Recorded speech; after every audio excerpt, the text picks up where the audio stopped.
ප්‍රශ්නය කියලා. අතකෝ ආයස්මා ආනන්දෝ ආනන්ද හාමුදුරුවෝ යේන භගවා තේනුපසංකමි උපසංකමිත්වා භගවන්තං අභිවාදෙත්වා ඒකමන්තං නිසීදී ඒකමන්තං නිසින්නෝකෝ ආයස්මා ආනන්දෝ භගවන්තං ඒතද වෝච. ආනන්ද හාමුදුරුවෝ බුදුහාමුදුරුවෝ ළඟට වැඩම කරලා බුදුහාමුදුරුවන්ට වැඳලා නමස්කාර කරලා මෙන්න මෙහෙම අහනවා. බලමු මොකද්ද මේ අහන ප්‍රශ්නය කියලා. සියානුකෝ භන්තේ භික්ඛුනෝ සියානුකෝ භන්තේ භික්ඛුනෝ තථා රූපේ සමාධි පටිලාභෝ යතහ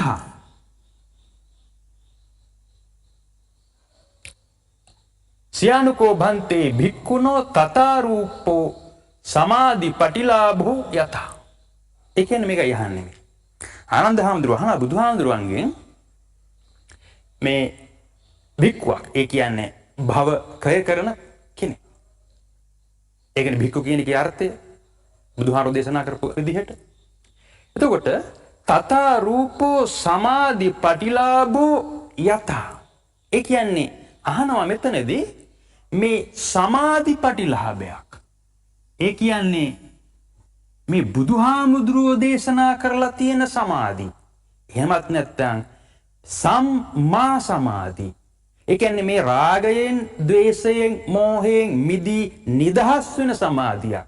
මොකද නිබ්බාණය කියන්නේ රාගක්ඛයෝ, දෝසක්ඛයෝ, මෝහක්ඛයෝ කියන එක තේරුම් ගන්න ඕන අපි. අන්න ඒ රාගක්ඛයෝ, දෝසක්ඛයෝ, මෝහක්ඛයෝ උදා කර ගැනීම සඳහා සමාධි සම්මා සමාධියක්. බුදුහාමුදුරුවෝ දේශනා කරන සමාධියක්. අන්න ඒ සමාධියක් උදා කරගන්න නම් න චක්කුන් මනසිකරෙය්‍ය න චක්කුන් මනසිකරෙය්‍ය චක්කු නෙමේ චක්කුන්. අපි තේරුම් ගන්න ඕන මොකද්ද මේ චක්කුන් කියලා කියන්නේ කියලා.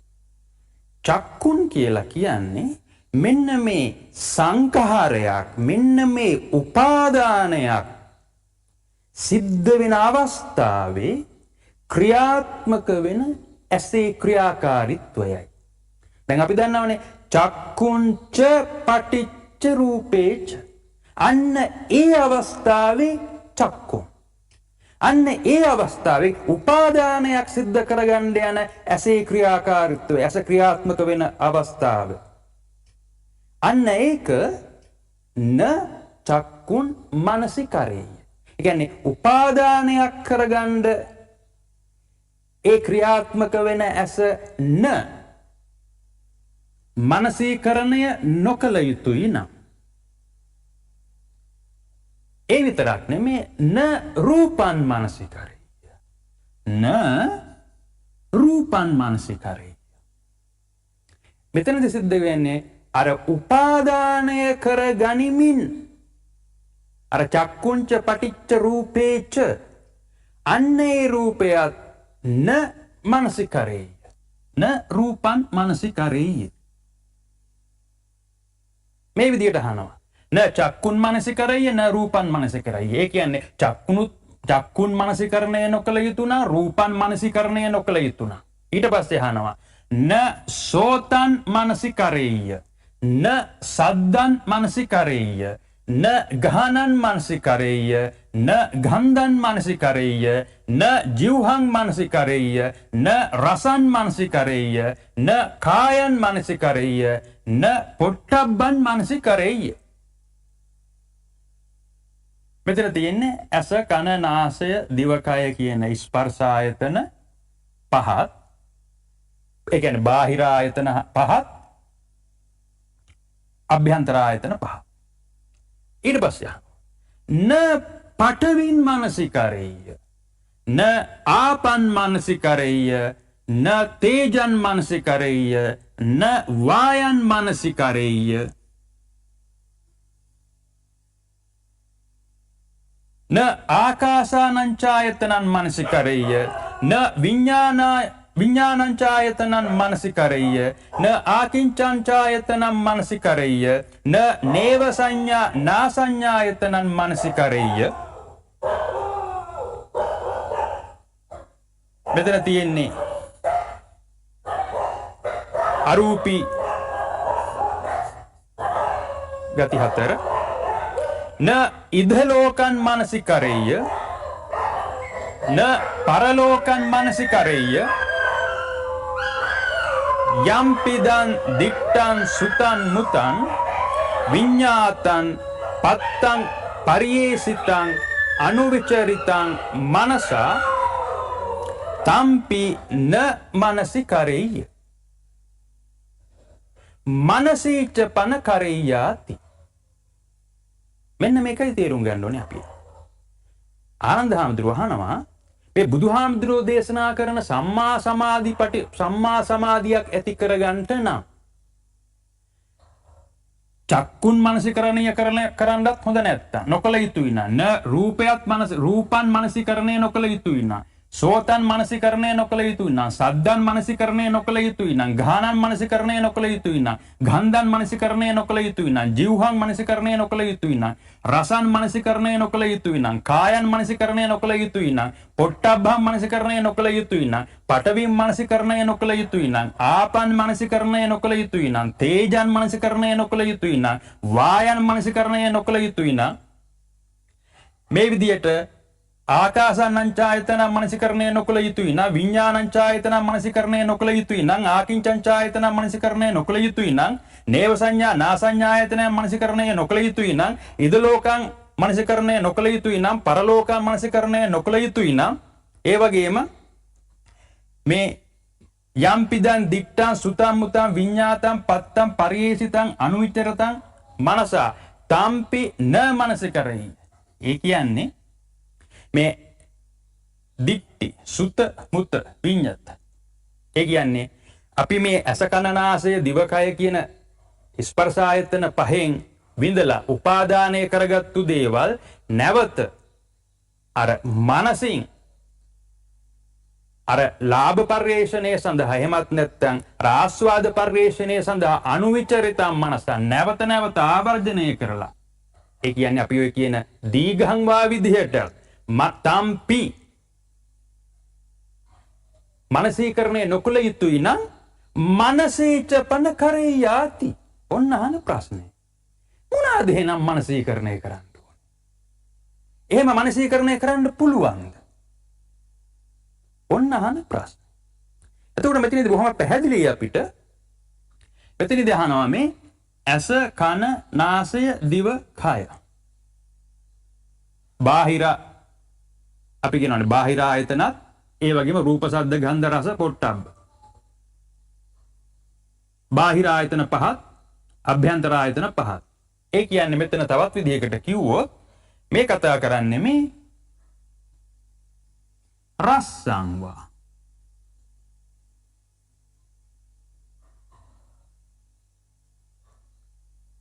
ඒ වගේම මෙතන න ඉද ලෝකම් මනසිකරයි න පරලෝකම් මනසිකරයි යම්පිදං දික්ඨං සුතමුත විඤ්ඤාතං පත්තං පරි. එතන කතා කරන්නේ මෙතන කතා කරන්නේ අසකරණාසය දිවකයි කියන ස්පර්ශ ආයතන පහ පිළිබඳව. මෙතන කතා කරන්නේ මන පිළිබඳව. ඒ කියන්නේ දිහිගංවා.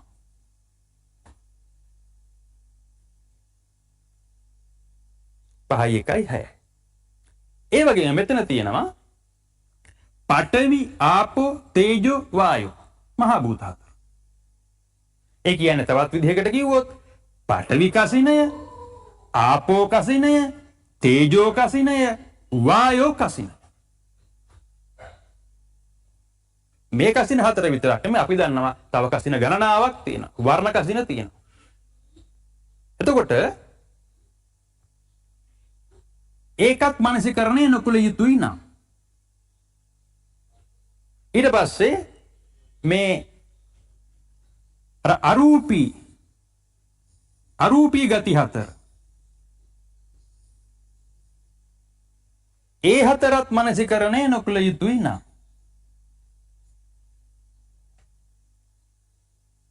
මේ බුදුහාමුදුරෝ දේශනා කරන සම්මා සමාධියක් ලබා ගන්න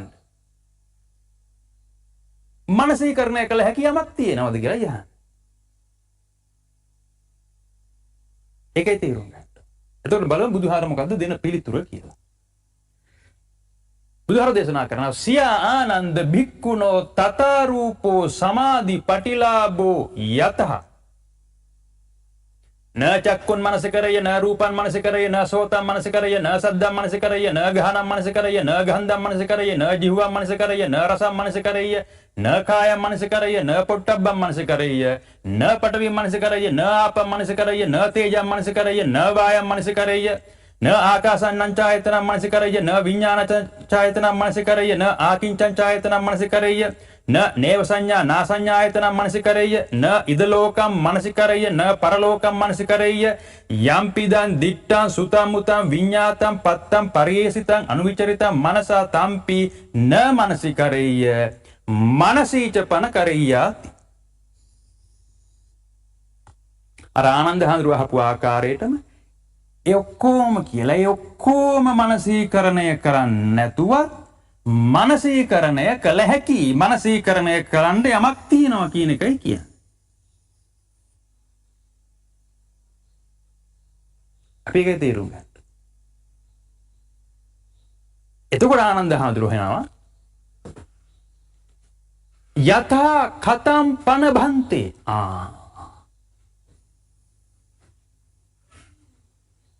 භික්ඛුනෝ තතරූපෝ සමාධි පටිලාභෝ යතහ. මේ ඔක්කොම ආපහු කියලා මනසීච පන කරෙයාති. එහෙනම් කොහොමද මොකද්ද මනසීකරණය කරන්න තියෙන්නේ? කොහොමද මනසීකරණය කරන්නේ? ඒකයි තේරුම් ගන්න. චක්කුන් මනසීකරණය කරන්නත් එපා කියලා. රූපම් මනසීකරණය කරන්නත් එපා කියනවා. සෝතම් මනසීකරණය කරන්නත් එපා කියනවා. සද්ධං මනසීකරණය කරන්නත් එපා කියනවා. ගානම් මනසීකරණය කරන්නත් එපා කියනවා. ගන්ධම් මනසීකරණය කරන්නත් එපා කියනවා. ජීවම් මනසීකරණය කරන්නත් එපා කියනවා. රසම් මනසීකරණය කරන්නත් එපා කියනවා. කායම් මනසීකරණය කරන්නත් එපා කියනවා. පොට්ටබ්බම් මනසීකරණය කරන්නත් එපා කියනවා නම් ඒක තේරුම් ගන්න. පඨවි මනසීකරණය කරන්නත් එපා නම් ආපම් මනසීකරණය කරන්නත් එපා නම් තේජම් මනසීකරණය කරන්නත් එපා නම් වායන් මනසීකරණය කරන්නත් එපා නම් මේ අරූපී ගති හතර මනසීකරණය කරන්නත් එපා නම් අපි මීට කලින් විඳලා තියෙන මේ දික්ටි සුත මුත විඤ්ඤත මීට කලින් විඳලා තියෙන දේවලුත් ආපහු ආස්වාදයක් විඳීම සඳහා අර පරිේසිතං අනුවිචරිතං නැවත නැමස ආවර්ජනය කරලා ඒවත් මනසීකරණය කරන්න එපා නම් මේ බුදුහාමුදුරුවෝ දේශනා කරන සම්මා සමාධියක් ලබා ගැනීමට සමාධි ප්‍රතිලාභයක් ලබා ගැනීමට මොනවාද එහෙනම් මනසීකරණය කරන්න පුළුවන්? මොනවාද මනසීකරණය කළ හැක්කේ? මොනවාද මනසීකරණය කළ යුත්තේ? ඒකයි තේරුම් ගන්න. අපි බලමු නම් මොකද්ද බුදුහාරු දෙන පිළිතුර කියලා. ඉදානන්ද භික්ඛු ඒවන් මනසිකරෝති. මොනවාද එහෙනම් මනසීකරණය කරන්න ඕනේ? ඒතං සන්තං ඒතං පනීතං යදිදං සබ්බ සංකාර සමතු සබ්බූපදි පටිනිස්සග්ගෝ තණ්හක්ඛයෝ විරාගෝ නිරෝධෝ නිබ්බානන්ති. එවං කෝ ආනන්දස්යා භික්ඛුනෝ තතරූපෝ සමාධි පටිලාභෝ යත න චක්කුන් මනසිකරය න රූපන් මනසිකරය මනසීච පන කරෙයාති. ඒ කියන්නේ කලින් විදිහටම අර මනසීකරණය නොකළ යුතු දේ සියල්ල කියලා විග්‍රහ කරලා දෙනවා. එහෙනම් මොනවාද මනසීකරණය කරන්න ඕනේ? මෙන්න මේකයි මනසීකරණය. ඒතං සන්තං ඒතං පනීතං යදිදං සබ්බ සංකාර සමුතු සබ්බූපදි පටිනිස්සග්ගෝ තණ්හක්ඛයෝ විරාගෝ නිරෝධෝ නිබ්බාන. එහෙනම් මේ බුදුහාමුදුරෝ දේශනා කරන සමාධි ප්‍රතිලාභයක් ලබා ගැනීමට ඒ කියන්නේ මේ සම්මා සමාධියේ පිහිටීමට මොනවාද අපි මනසීකරණය කරන්න ඕනේ? බොහොම පැහැදිලිව තේරුම් ගන්න පුළුවන්. එහෙනම් අපි තේරුම් ගන්න ඕන මෙතනදී සමතු සබ්බූපදි පටිනිස්සග්ගෝ කියන්නේ විපස්සනාවයි.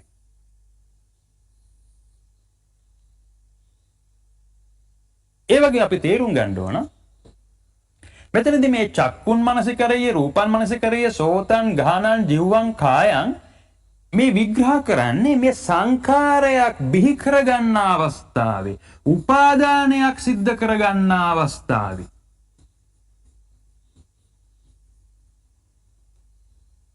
ඒව මනසිකරණ නොකළ යුතුයි කියලා කියනවා. ඒ වගේම තමයි ඒ අසකනාසය දිවකය කියන පහට මෙතන තියෙන්නේ මනට. ඒ වගේම අපි තේරුම් ගන්න ඕන. පඨවින් ආපං තේජං වායං ඒ වගේම අරූපී ගති හතරක්. මේ ඔක්කොම මනසීකරණය කරන්නේ නැතුව මොනවාද මනසීකරණය කරන්න ඕනේ? මේ බුදුහාමුදුරෝ දේශනා කරන සමාධිපටිලාභයක් ලබාගෙන මේ කියන්නේ සම්මා සමාධියේ පිහිටීමට. ඒ කියන්නේ මේ සම්මා මේ රාගයෙන් ద్వේෂයෙන් මෝහයෙන් මිදී නිදහස් වීම. අන්න ඒ සඳහා සමාධිගත.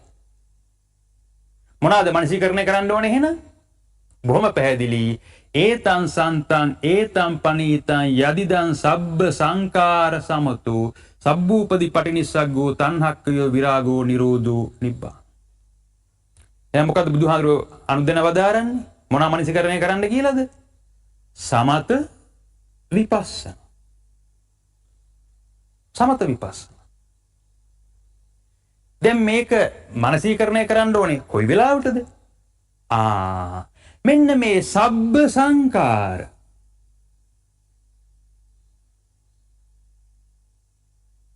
සබ්බ සංකාර අපිට තේරෙනවා සබ්බ සංකාර කියන්නේ මොකක්ද? එහෙනම් මං අහනවා මොකද්ද මේ ඒතං සන්තං ඒතං පනීතං කියලා කියන්නේ? ඒතං සන්තං ඒතං පනීතං මොකද්ද මේ ඒතං සන්තං කියලා කියන්නේ?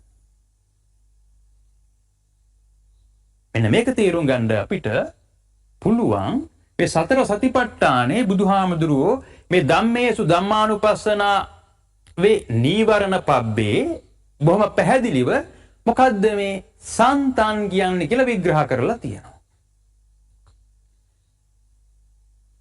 ධම්මේසු ධම්මානුපස්සනාවේ නීවරණ පබ්බේදී ඉද භික්කවේ භික්ඛු ධම්මේසු ධම්මානුපස්සේ විහෙරති පංචසු නීවරණේසු කතංච පන භික්කවේ භික්ඛු ධම්මේසු ධම්මානුපස්සේ විහෙරති පංචසු නීවරණේසු ඉද භික්කවේ භික්ඛු සන්තං වා අජ්ජත්තං කාමච්ඡන්දං අත්තිමේ අජ්ජත්තං කාමච්ඡන්දෝති පජානාති. ඒ වගේම අසන්තං වා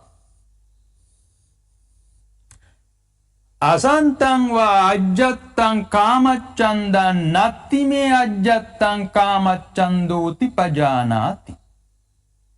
අන්න එහෙමනම් යථාච අනුප්පන්නස්ස කාමච්ඡන්දස්ස උප්පාදෝ හෝති තංච පජානාති යථාච උප්පන්නස්ස කාමච්ඡන්දස්ස පහනං හෝති තංච පජානාති යථාච පහීනස්ස කාමච්ඡන්දස්ස ආයතින් අනුප්පාදෝ හෝති තංච පජානාති. එතන දැන් අපි තේරුම් ගන්න ඕන එහෙමනම් මේ පංච නීවරණ වලින් මිදී නිදහස් වෙන ක්‍රමය තමයි මෙතනදී විග්‍රහ කරලා තියෙන්නේ. ඒ කියන්නේ මේ සතර සතිපට්ඨානය වඩනකොට පංච නීවරණ වලින් මිදී නිදහස් වෙන භාවය තමයි පෙන්වලා දීලා තියෙන්නේ. එතකොට මේ කාමච්ඡන්ද විතරක් නෙමේ කාමච්ඡන්ද ව්‍යාපාද තීන මිද්ද උද්ධච්ච කුක්කුච්ච විචිකිච්ඡා පහක්ම තියෙනවානේ. එහෙනම් අපි තේරුම් ගන්න ඕන සන්තං වා අජ්ජත්තං කාමච්ඡන්දං අත්තිමේ අජ්ජත්තං කාමච්ඡන්දෝති පජානාති. මේ සමුදය නිරෝධ කරන සුතවත් අරිය ශාවකයා පජානාති වර්තමාන මොහොතේ තමාගේ සිතේ සිද්ධ වෙන වෙනස හඳුනා ගන්න.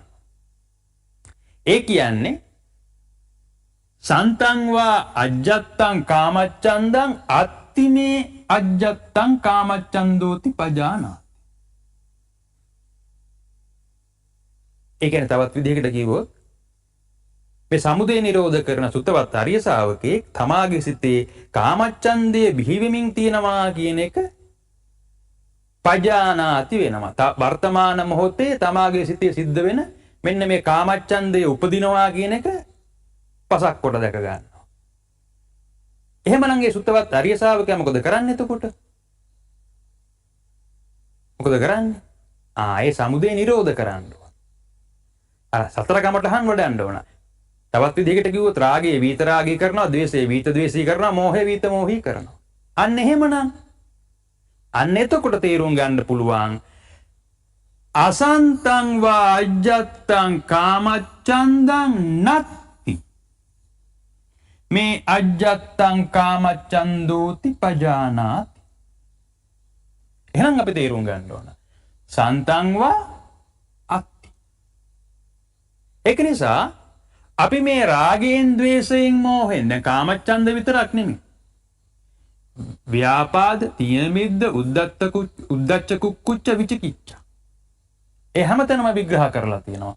සන්තං අත්ති. සන්තං අත්ති. සන්තං අත්ති. එහෙනම් මේ සන්තං කියන එකේ විරුද්ධ දේ. විරුද්ධ පද. ඒක තමයි අසන්තං. එහෙමනම් අසන්තං කාමච්ඡන්දං නත්ති. අසන්තං පංච නීවරණං නත්ති. එහෙමනම් සන්තං පංච නීවරණං අත්ති. එන්න මේක තේරුම් ගන්න ඕන. ඒ කියන්නේ මේ සිතේ රාගය, ద్వේෂය, මෝහය බිහි වෙනකොට මොකද වෙන්නේ? අන්න ඒක තමයි සන්තං. පංච නීවරණ සකස් වෙනවා. ඒකේ තේරුම් ගන්න. එහෙමනම් අපි මේ රාගයෙන්, ද්වේෂයෙන්, මෝහයෙන් මිදී නිදහස් වෙන්න කටයුතු කරනකොට මේ අසං කරනවා. ඒ කියන්නේ අර තවත් විදිහකට කිව්වොත් ලෝභය අලෝභය කරනවා, ද්වේෂය අද්වේෂය කරනවා, මෝහය අමෝහය කරනවා කියන. සමුදය නිරෝධ කරනකොට අන්න එතකොට නත්ති කියන එක මෙන්න මේ සුත්තවත් ආර්ය ශාවකයා පජානාති වෙනවා. ඒ තමාගේ සිතේ සිද්ධ වෙන වෙනස ඔහු හඳුනා ගන්නවා. ඒක අපි තේරුම් ගන්න ඕන. එහෙමනම් මේ රාගයෙන්, ද්වේෂයෙන්, මෝහය, රාගය, ද්වේෂය, මෝහය මුල් කරගෙන තමයි අපි මේ සංකාර, සබ්බ සංකාරම කරන්නේ. එහෙනම් මේ සන්තං කියන එකේ තේරුම රාගය, ද්වේෂය, මෝහය මුල් කරගෙන එකතු කර ගැනීමක්, උපාදානය කර ගැනීමක් කරනවා කියන එක. අන්න එතනදී ඒ සංකාරයක් බිහි කර ගැනීමට මේ රාගයෙන්, ද්වේෂයෙන් මොහොමක් කරගන්නකොට මොකක්ද අපිට තියෙන ලාභය? අපි එතන ආස්වාදයක් ලබනවා. ඒකයි තේරුම් ගන්න ඕනේ. අපි ආස්වාදයක් ලබනවා.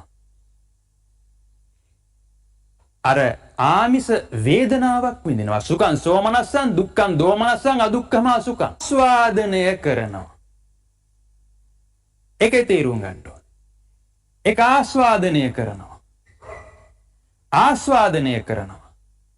ඒ කියන්නේ මේ රාගේ ඒතං සන්තං මේ රාගයෙන්, ද්වේෂයෙන්, මෝහයෙන් එකතු කර ගැනීමක් කරනකොට ඒ අවස්ථාවේදී අපි මොකද කරන්නේ? ඒතම් පනීතං මෙන්න මේ ආමිස සුවයක්, ආස්වාදයක් විඳිනවා. කොයි වෙලාවෙද වැඩේ කරන්නේ? මෙන්න මේ සංකාරයක් බිහි කරගන්න අවස්ථාවේදී. අපි එහෙනම් තේරුම් ගන්න ඕන. එහෙනම් ඒ සංකාර අපි මොකද කරන්න ඕනේ? අපි ඒ සංකාර විසංකාර බවට පත් කරන්න ඕන. එහෙමනම් එතකොට මේ සන්තං අසන්තම් බවට පත් කරන්න ඕන. එහෙමනම් පනීතං අපනීතම් බවට පත් වෙනවා. අන්න ඒකයි තේරුම් ගන්න. එහෙනම් අපි තේරුම් ගන්න ඕන දැන් මේ සබ්බ සංකාරම විසංකාර කරන්න. එහෙමනම් මේ සන්තං අසන්තං බවට පත් කරන්න. එහෙමනම් ඒ පනීතං ඒ ආස්වාදයෙන් මිදී නිදහස් වෙන්න පුළුවන්. උපාදානයෙන් මිදී නිදහස් වෙනවා කියන්නේ එතනදිම අර කායේ කාය අනුපස්සී විහෙරති කරනවා නම් වේදනාසු වේදනානුපස්සී විහෙරති සිද්ධ වෙනවා. අර ආමිස වේදනාව නිරාමිස වේදනාවක් බවට පත් වෙනවා. ඒකයි තීරුම් ගන්න ඕනේ. එහෙමනම් සන්තං අසන්තං බවට පත් කරනකොට පනීතං අපනීතං හෙවත් මෙන්න මේ ආස්වාදයෙන් අපි මිදී නිදහස් වෙනවා. එහෙනම් මෙන්න මේ ක්‍රියාවලිය උපාදානයෙන් මිදී නිදහස් වෙන්න, එහෙමත් නැත්නම් මේ ආස්වාදයෙන් මිදී නිදහස් වෙන්න, මේ සංකාරය විසංකාරයක් කරන්න එහෙනම් අපි මොකද කරන්න ඕනේ? ඒකට තමයි සමතු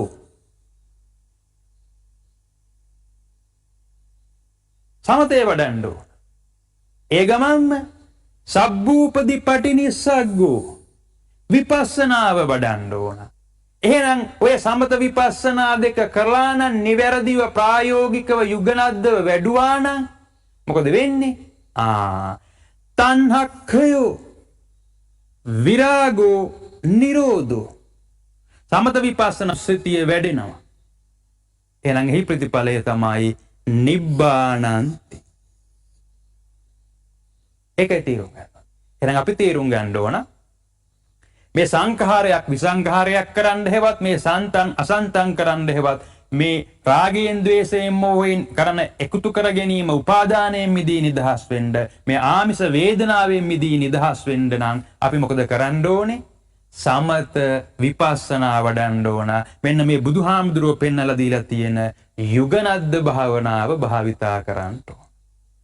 ඒක තමයි අර සතර සතිපට්ඨාන සූත්‍රයේදී ඒකායන මාර්ගයේ විදිහට බුදුහාමුදුරුවෝ පෙන්නලා දීලා තියෙනවා. ඒතකොට අපි දන්නවා බුදුහාමුදුරුවෝ භාවනා ක්‍රම 4ක් පෙන්නලා දීලා තියෙනවා. සමත පුබ්බංගම විපස්සනා, සමත විපස්සනා යුගනද්ද, විපස්සනා පුබ්බංගම සමත සහ ධම්ම උද්දච්ච විග්‍රහිත මානස. නමුත් මෙතන බොහොම පැහැදිලිව පෙන්නලා දෙන්නේ සමතෝ සබ්බූපදි පටිනිස්සග්ගෝ. අපි දන්නවනේ දැන් අපි සමත කර්මස්ථාන දෙකක් දන්නවා. මොකක්ද සමත කර්මස්ථාන දෙක? ඒක තමයි මෙත්තානුස්සතියයි අසුභානුස්සතියයි. ඒක නිසා මෛත්‍රී අනුපස්සනා කරලා අපි මොකද කරන්න ඕනේ? මෛත්‍රී අනුපස්සනා කරලා මේ ව්‍යාපාදයෙන් මිදී නිදහස් වෙන්න ඕන. ව්‍යාපාදේ ප්‍රහාණය කරන්න ඕන. අන්න ඒක සමත කර්මස්ථානය.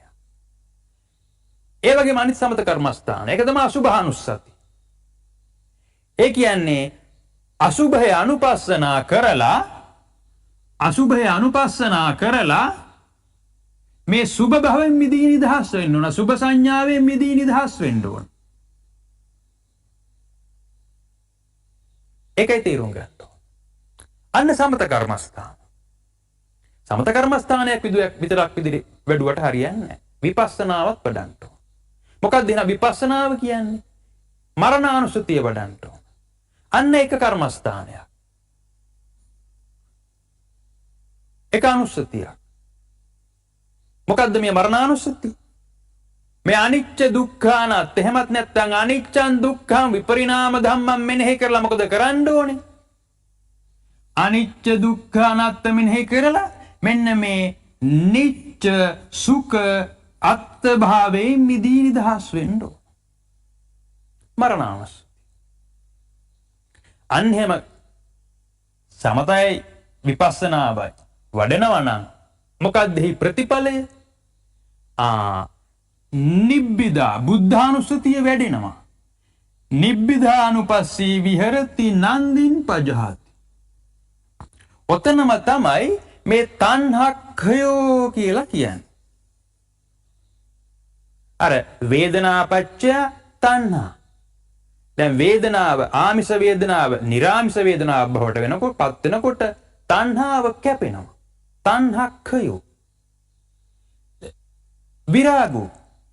විරාග අනුපස්සනා කරලා රාගයෙන් මිදී නිදහස් වෙන්න ඕන. තණ්හක්ඛයෝ විරාගෝ. නිරෝධ අනුපස්සී විහෙරති සමුදයං පජහති. නිරෝධෝ. සමුදය බිහි කර ගැනීමෙන් මිදී නිදහස් වෙනවා. පටිනිස්සග්ගෝ පටිනිස්සග්ගනුපස්සී විහෙරති සබ්බ උපදීපජහති. ඒකම තමයි විග්‍රහ කළේ සබ්බූපදී පටිනිස්සග්ගෝ කියලා. ඒකේ තේරුම් ගන්න. සමත විපස්සනා. අපි නිවැරදිවත් ප්‍රායෝගිකවත් යුගනද්දවත් මෙන්න මේ සතර කමතහන් වඩනකොට මේ සමුදය බිහි කර ගැනීමෙන් හෙවත් උපාදානයෙන් මිදී නිදහස් වෙන්න පුළුවන් අපිට. සබ්බ උපදීපජහති. සියලුම උපාදානයන්ගෙන් මිදී නිදහස් වෙන්න පුළුවන්. ඒක තමයි සබ්බ උපදීපටිනිස්සග්ගෝ. අපි ඒකයි තේරුම් ගන්න. එහෙමනම් අපි මේ සතර කමඨහන් වඩනකොට මොකද වෙන්නේ? මේ බුද්ධානුස්සති, මෙත්තානුස්සති, අසුභානුස්සති, මරණානුස්සති මේ සතර කමඨහන් වඩනකොට තවත් විදිහට කිව්ව සමත විපස්සනා වඩනකොට මෙන්න මේ යුගනද්ද භාවනා ක්‍රමය භාවිතා කරනකොට තවත් අනුස්සති 6ක් වැඩෙනවා. ද්වතානුස්සති, ධම්මානුස්සති, සංඝානුස්සති, සීලානුස්සති, ත්‍යාගානුස්සති, ආනපානසති. මේක මේ සමුදය නිරෝධ කරන සතර කමඨහන් වඩලා සමුදය නිරෝධ කරන සුතවත් ආර්ය ශාවකේ පසක් කොට අධ්‍යක් ගන්නවා. තමා මේ සතර කමඨහන් වඩනකොට සමත විපස්සනා වඩනකොට මේ ඊතුරු මේ කියාපු අනුස්සති 6ක් තමා තුල පූර්ණය වෙන බව.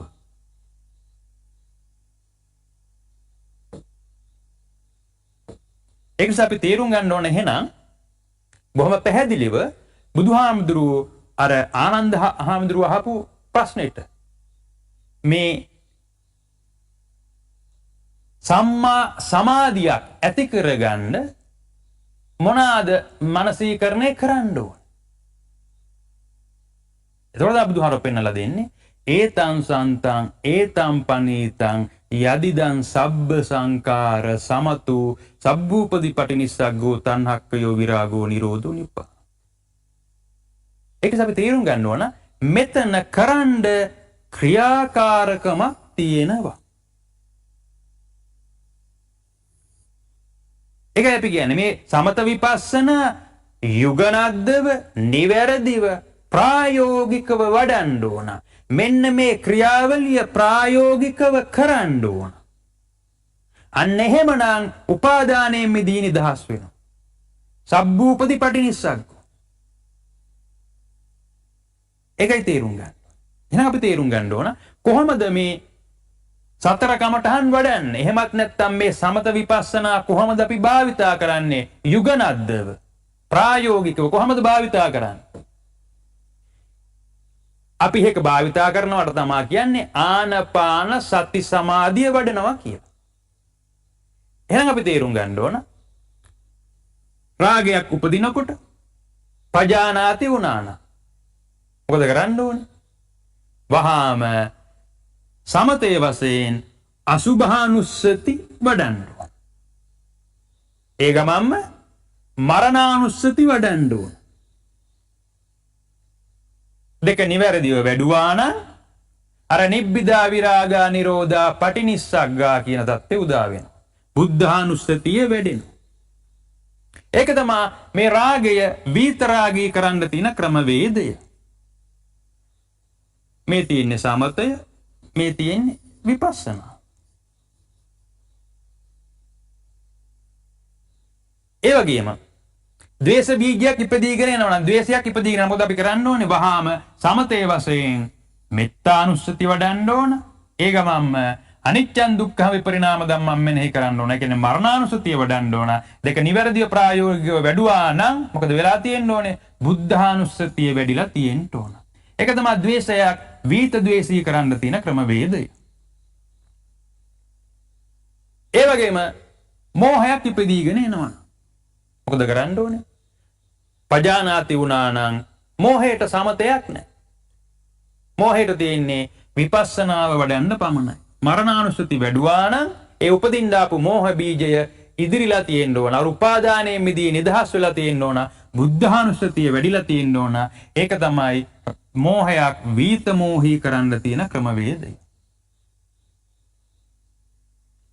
ඒ කියන්නේ මෙන්න මේ ආකාරයට සමත විපස්සනා භාවිතා කරලා මෙන්න මේ රාගය, ద్వේෂය, මෝහය විතරාගී, විත ද්වේෂී, විත මෝහී කරනවා නම් ඒකම තමයි අපි මේ සමුදය නිරෝධ කරනවා කියලා කියන්නේ.